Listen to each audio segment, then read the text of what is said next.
Alagoas é assim, bonita até demais. Tem as suas lindas praias, lagoas e seus canais, ó terra boa e querida, ela que é conhecida por terra dos marechais. Nós temos Maragogi e as piscinas naturais. É terra de calmas praias, com seus lindos coqueirais. Tem rios de águas claras, de paisagens muito raras e de belos manguezais. É um trecho aqui de um poema de cordel, Minha Bela Alagoas é Assim, do poeta e romancista Alfonso da Cal, que hoje nos dá a honra da sua presença aqui no programa Café com Poesia. Muito bem-vindo ao nosso programa, da Cal. Você já esteve aqui outra vez, sempre é um prazer recebê-lo. Você que é poeta, que é romancista, né? Isso. E que tem essa paixão pela literatura. Bem-vindo. Eu que agradeço, Chico, estar aqui mais uma vez, é um prazer muito grande. E sempre junto do amigo é maravilhoso, né? Muito grato. Passamos esse tempo aí, um longe do outro, por conta das circunstâncias do momento, mas sempre falando ao telefone e trocando ideias sobre a literatura, sobre a cultura do nosso estado, que é o mais importante. Uhum.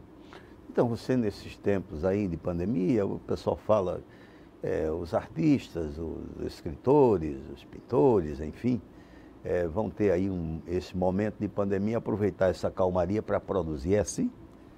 Não é bem assim não, porque todo mundo está com a cabeça bem revestida, né? A gente, claro, procura, eu desenvolvi vários trabalhos agora durante a pandemia, mas é importante salientar que às vezes as ideias não vêm bem, porque você fica pensando no momento que o país está passando, você fica pensando na possibilidade de contrair esse vírus, você vê pessoas amigas doentes, algumas até se foram. Então não é tão fácil.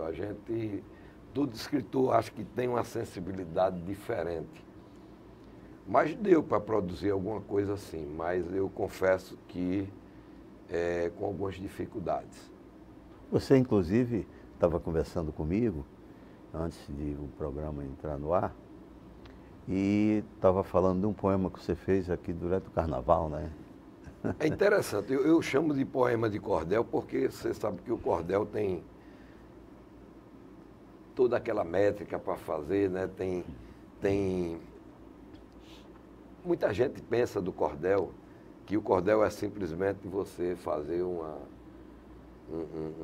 poema em quadra, que hoje poucos poetas usam a quadra, é mais em sextilha, setilha e décima, né? E acha que é só escrever, mas o poema, o cordel realmente, ele tem suas regras, né? Então eu fiz um poemazinho de cordel, vamos chamar assim, que fala um pouco desse momento e intitulei de Carnaval Sem Carnaval. Porque eu acho que as pessoas esse ano tiveram o carnaval em si, porque não tem como mudar essa tradição, mas um pouco sem carnaval, né? Porque você não pôde fazer folias, né? Não pôde participar de tudo que acontece no carnaval, né? Então a gente teve a oportunidade de rever algumas coisas do carnaval na televisão, mas tudo coisa do passado, né? Aí você, então, fez aí eu escrevi um poemazinho, até mandei para você, e eu digo, eu vou colocar o título Carnaval Sem Carnaval, porque... Dá para ler ele para nós aí? Eu vou pegar aqui para a gente...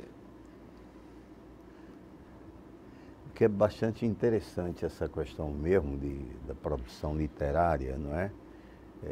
Imaginar esse momento agora e depois de uma reflexão, tentar transpor isso para produção? O ano de 2020, que foi um ano mais complicado, né? Eu ainda consegui lançar esses livretos de cordel, né? Mas eu estou com cerca de 3 livros prontos e não consegui lançar nenhum dos livros. Inclusive um estava planejado para antes da política do ano 2020, né? Que é Pacto com o Encardido, que retrata a história da corrupção da política. É uma sátira, mas uma sátira interessante, que seria até para abrir os olhos dos eleitores, né? Eu tive a oportunidade de ser secretário, de ser vereador, né? De trabalhar aqui nesta casa, na Assembleia.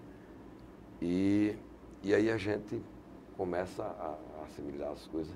Inclusive, o livro é escrito de uma forma cômica e sem nomes, mas ficou bastante interessante para as pessoas que tiveram a oportunidade de ver, né? Vamos ao poema, então. Eu escrevi o seguinte: hoje eu quero falar. Já pensou, minha gente, carnaval sem carnaval, sem folia e aguardente, nada de povo na rua, sem a mulher seminua, sem cachaça e sem valente. Já pensou que este ano não vai ter purpurina, homem de saia na rua, nem idosa de menina, sem reimomo na folia, não vai haver a alegria que todo ano fascina. Sem blocos carnavalescos, com todo mundo enfeitado, pulando muito e gritando, com o juiz embriagado, vai faltar muito amor, pois o momento é de dor, de um povo desesperado. As pessoas vão ficar sem as bonitas machinhas, não vai ter nenhum concurso para escolher as rainhas. Não vai haver acidentes provocados pelos dementes, repletos de caipirinha. As festas nas lindas praias, com ou sem fantasias, Praia do Francês ou Barra, Gunga e as alegorias, e os banhos no Rio Niquim, cerveja com maçunim, sem pressa, sem correrias. Nada vai ser como antes, vamos estar vigiados. Alguns até reconhecem, outros ficam revoltados. Sabemos que é necessário. Se fizermos o contrário, seremos contaminados. Se liberasse não ia ter a mesma alegria, todo mundo está pirado com essa tal pandemia, muita gente conhecida antecipou a partida, foi grande a melancolia. Finalizo este cordel, desejando alegria, sem o frevo, sem axé, mas que vista a fantasia, toma uma boa aguardente, até ficar bem contente, mas não desate a sangria. Muito bem. Legal, muito bom. É um poema de cordel, porque existem as regras do cordel. Eu sou romancista, na verdade, né? Já tenho alguns livros escritos, mas eu escrevi um poema. Isso começou como um poema, o Encontro de Lampião com Hitler no Inferno. Lá levei para Piranhas, eu ia participar do Sertão Cangaço e encontrei lá um dos maiores cordelistas do país, que é João Dantas, lá de Campina Grande, presidente da Academia Paraibense. Paraibana de cordel, não sei se ele está ainda, mas na época era. E João Dantas, quando viu o título, disse: Dacal, isso aqui não é um poema, isso é um cordel. Se você colocar para cestilha... E eu sabia o que era cestilha, mas não sabia as regras, onde é que a gente rima.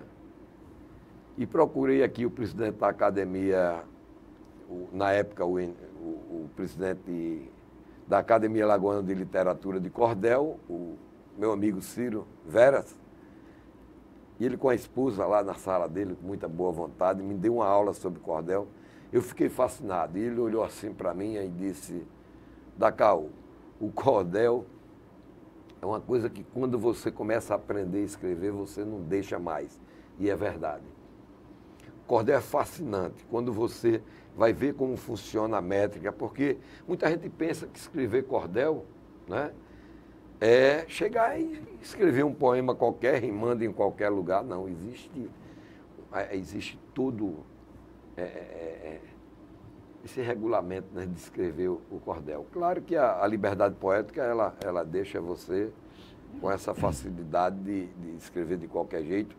E qualquer pessoa que escreve para qualquer coisa, para mim, merece todo o respeito do mundo, sabe? Essa é a realidade. Mas o cordel é meio difícil de escrever. Para você escrever, eu às vezes ainda apanho um pouco. Ciro é que me ajuda muito. Mas eu estou fascinado pelo cordel. Inclusive, é isso que você está falando, está aqui nesse livro, né? Nesse livro que chama O Encontro de Lampião com Hitler no Inferno, onde você diz: começo logo falando de um homem muito brabo, o famoso Lampião, um cabra ruim como o diabo. Ele era bem maldoso, do inimigo dava cabo. Quero aproveitar agora também para relatar sobre um certo ditador, do Hitler quero falar, que ele foi um terror, povos quis exterminar. Por que aqui não dizer que no fundo dos jazigos, talvez em um outro plano, seja ou não inimigos, mas aqui, na minha história, receberão bons castigos. Muito bom. Aí você transita pelo cordel e também pelo romance, né? Você tem quantos romances publicados? Olha, Chico, publicado eu tenho 2, né? Eu tenho O Retorno dos Cangaceiros. Eles estão aí, né? Que é esse aqui, né? Uhum. O Retorno dos Cangaceiros, certo? Uhum.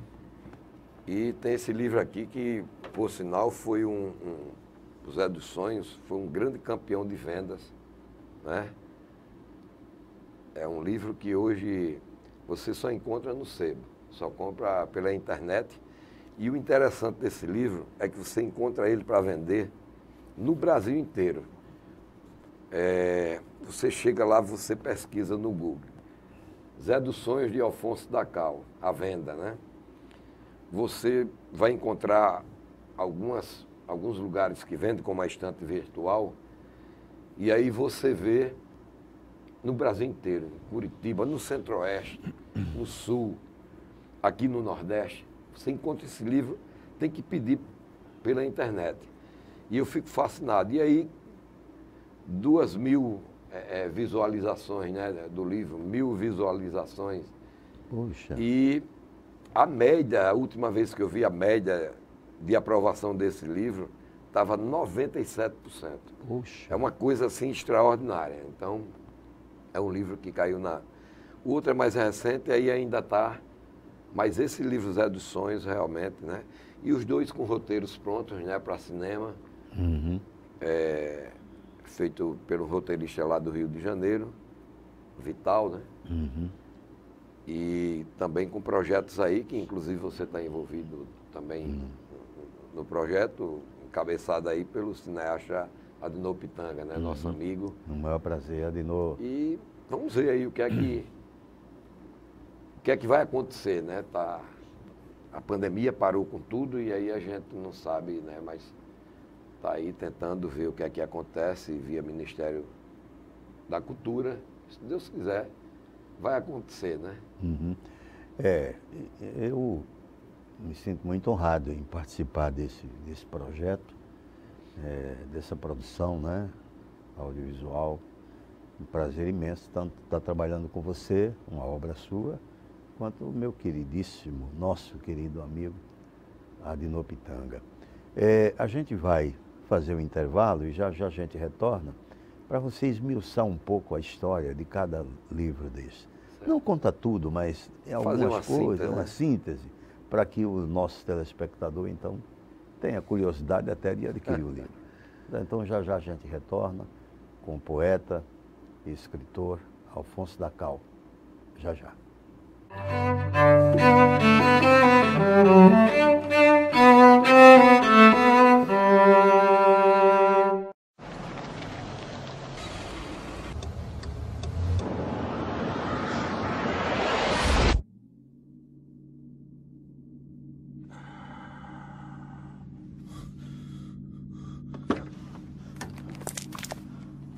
Mate.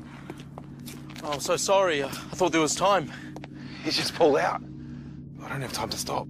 Oh, come on, mate. It was a simple mistake. I don't know if I was going a bit slower. Please. I've got my boy in the back.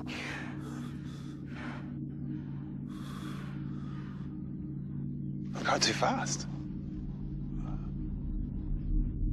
I'm sorry.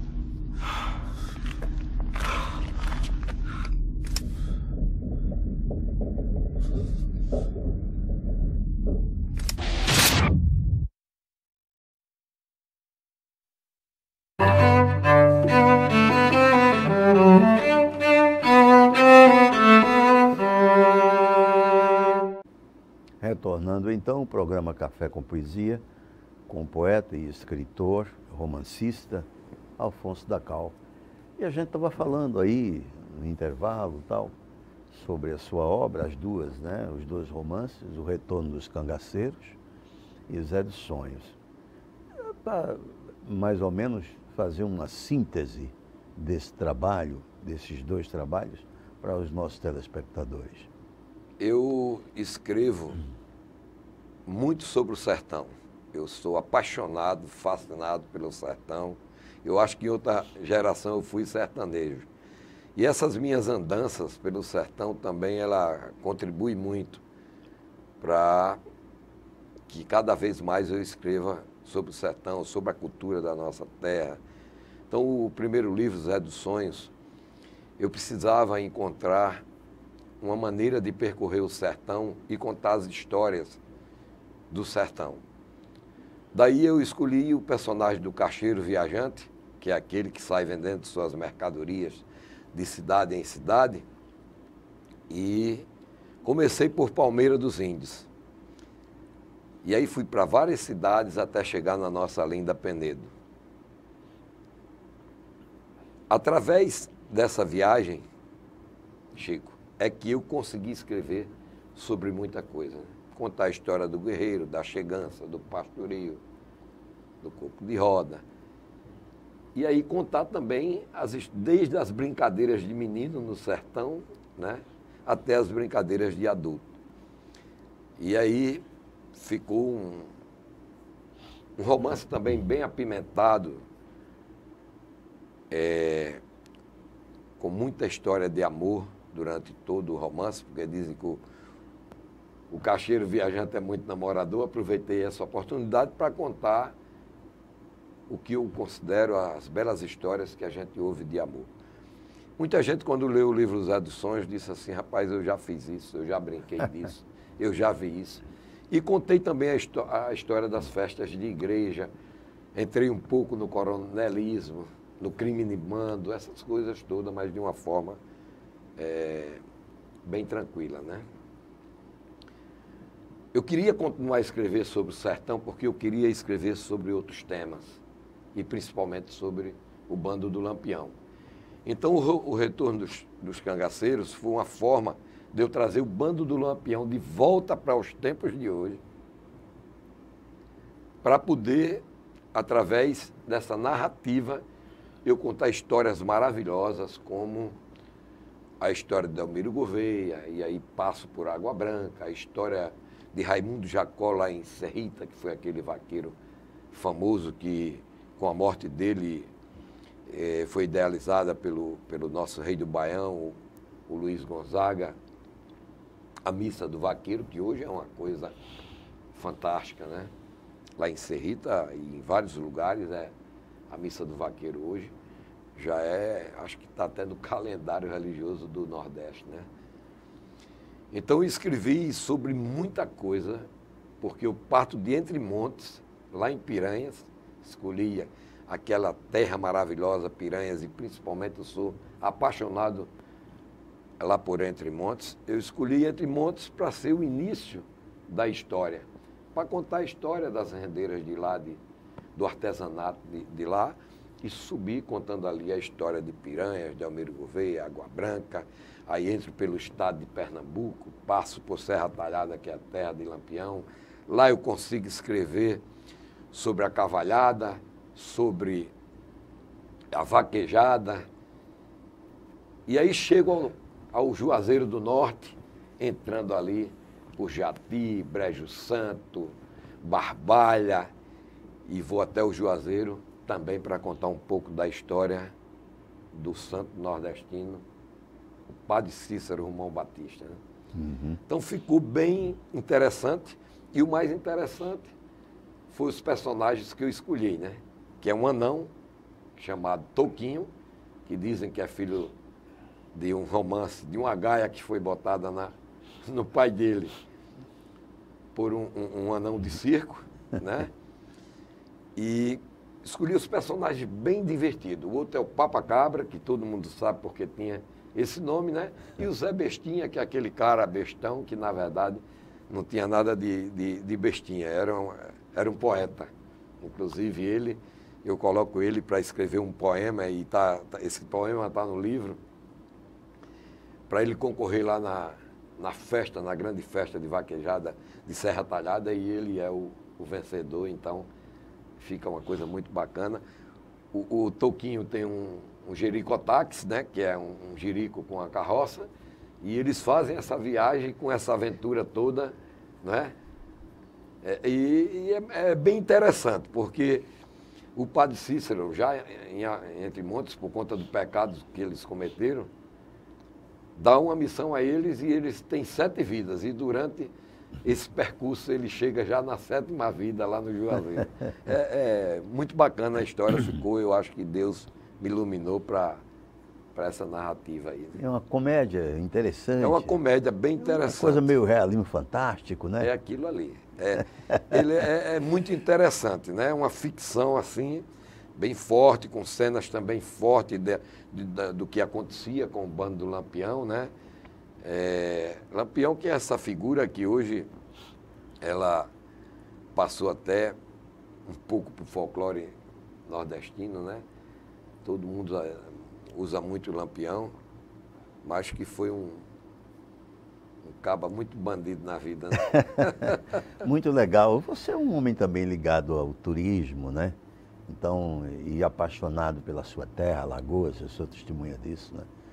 Tanto qualquer região de Alagoas você gosta, você já falou isso, tem assim uma ligação forte com o litoral norte, né? Que você tem, né? A minha ligação no turismo, Chico, ela não é com o litoral norte. Eu passei agora 4 anos, tive essa oportunidade de morar e viver em Maragogi, lá gerenciando a área comercial da Tropicana Turismo.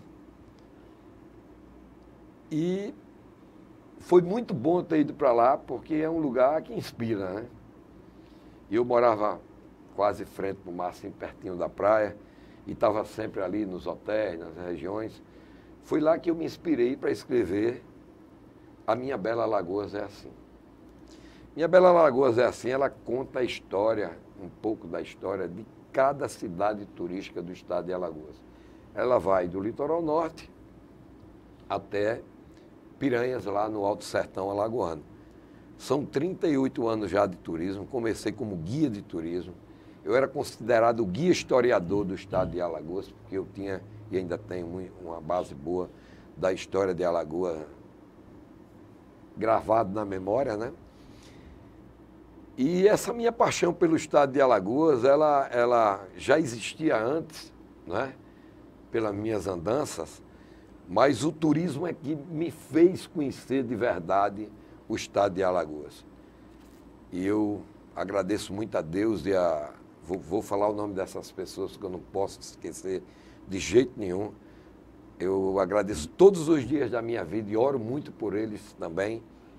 Ao doutor Marcel Monteiro e dona Ângela Monteiro, principalmente dona Ângela, né? Eles foram muito importantes na minha vida, mas dona Ângela era quem me deu a oportunidade, quem me levou para o turismo.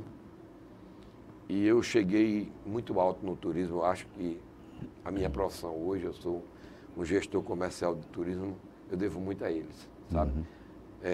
A todas as pessoas que me deram a oportunidade, doutor Afrânio Lages também, Glênio Cedrinha, agora foi a última empresa que eu trabalhei.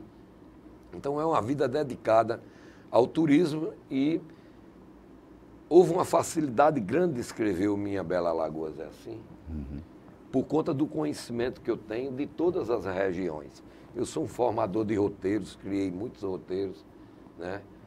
No estado de Alagoas, continuo trabalhando, e agora venho com a Dacautur, né? Fazer uma propagandazinha Não pode aqui. falar. Eu venho com a Dacautur, acho que estava no momento já, né? Estou aí junto com meu filho, Paulo Augusto Dacal, que estava lá no interior de São Paulo, trabalhando na CVC, e veio agora para cá, para me ajudar aí nesse projeto, que se Deus quiser, vai dar tudo certo. Mas esse conhecimento do estado de Alagoas é mais porque eu li muito, eu sou apaixonado pelo folclore, pelos folguedos, né? Você tem novos projetos aí? Olha, Chico, é incrível. Eu estou escrevendo um livro, não é a história do meu pai, mas é uma homenagem ao meu pai, que é O Príncipe de Areia. É um livro até com conotações espíritas. Ele começa lá em Vigo, onde meu pai nasceu, na Espanha, e vai até a Inglaterra e vem até a Foz de São Francisco. Eu estou com esse livro já bem encaminhado, já tem muita coisa, está quase pronto. E tem um projeto que eu estou escrevendo já aí há 2 anos, que esse vai ser longo, porque eu acho que vai ser assim um romance extraordinário, que chama-se Palateia. Eu tive um projeto turístico na Palateia, lá no Gunga, na Palateia, que pertence à Barra de São Miguel, que é aquela comunidade quilombola, e eu acho que é mista ali, né? Porque ali moraram os índios caetés, né? Então, eu quis escrever sobre a avó do Zumbi, né? Alcatume, e aí eu começo essa história no Congo, não é? Com a guerra, quando a princesa foi presa e foi vendida aqui como escrava, né? Escrava reprodutora, né? Como dizia lá na época. Interessante. É tanta coisa que você tem para relatar, o programa acaba ficando curto, a gente tem só 2 minutos para encerrar, mas também você pertence a várias academias, academia de cordel, não é? Hoje eu sou com muita honra da Academia Alagoana de Cordel, né? Recentemente, quer dizer, nós estamos desde o início do ano passado como membro da Academia Alagoana também de Cultura, inclusive a minha cadeira tem como patrono Graciliano Ramos, é uma honra muito grande. E sou com muita honra membro da Academia Maçonense de Letras. Mandar um abraço aqui para o meu presidente, como todo mundo diz, meu pai literário, né? O Jucá Santos, que é esse poeta extraordinário, é uma pessoa que o estado de Alagoas tem que olhar para ele assim, sabe? Porque olhar para ele com muita sensibilidade, porque um homem há mais de 60 anos comandando a Academia Maçonense de Letras, com muitas obras belíssimas, é um sonetista fantástico. É um cara que eu tiro o meu chapéu assim, dou nota 1.000.000 a ele. Né? Tem gente que diz, vou dar nota 1.000, dou nota 1.000.000, como diz o Matuto. Sim. Jucá, um abraço, porque você é um cara extraordinário. Muito obrigado pela oportunidade. Foi a primeira academia que eu tomei posse. E também sou membro, né, da Real Academia de Letras de Porto Alegre, né? Estamos aí nesse trabalho, as academias ajudam muito a nos dar experiência, né? A Academia Maçonense de Letras, há um ano que eu pertenço à Academia Maçonense de Letras, uma pena que a gente não está tendo as reuniões, mas a gente aprende muito, muita gente importante ali. Quero mandar um abraço para todos da Academia Maçonense de Letras, da Academia Alagoana de Cultura, na pessoa da nossa presidente, a Cláudia Bulhões, que é outra pessoa fantástica, né? Academia Alagoana de Literatura de Cordel, que tinha como presidente o Ciro Veras. A todos, né? Nós aqui agradecemos bastante a sua presença, o programa está aí disponível para você retornar e dizer que para nós foi uma honra recebê-lo aqui mais uma vez no nosso programa. E a gente vai se conversando. Eu que agradeço, Chico, viu, pela oportunidade. É sempre bom a gente estar falando de cultura e voltando agora aos pouquinhos, né? No momento também que há muita dificuldade, a gente, muita incerteza, muita desinformação, né? Mas que a gente sabe que é um momento crítico, um momento muito difícil e que a gente tem que ter muito cuidado, né? Então, a todos vocês, obrigado pela teleaudiência e até o nosso próximo encontro.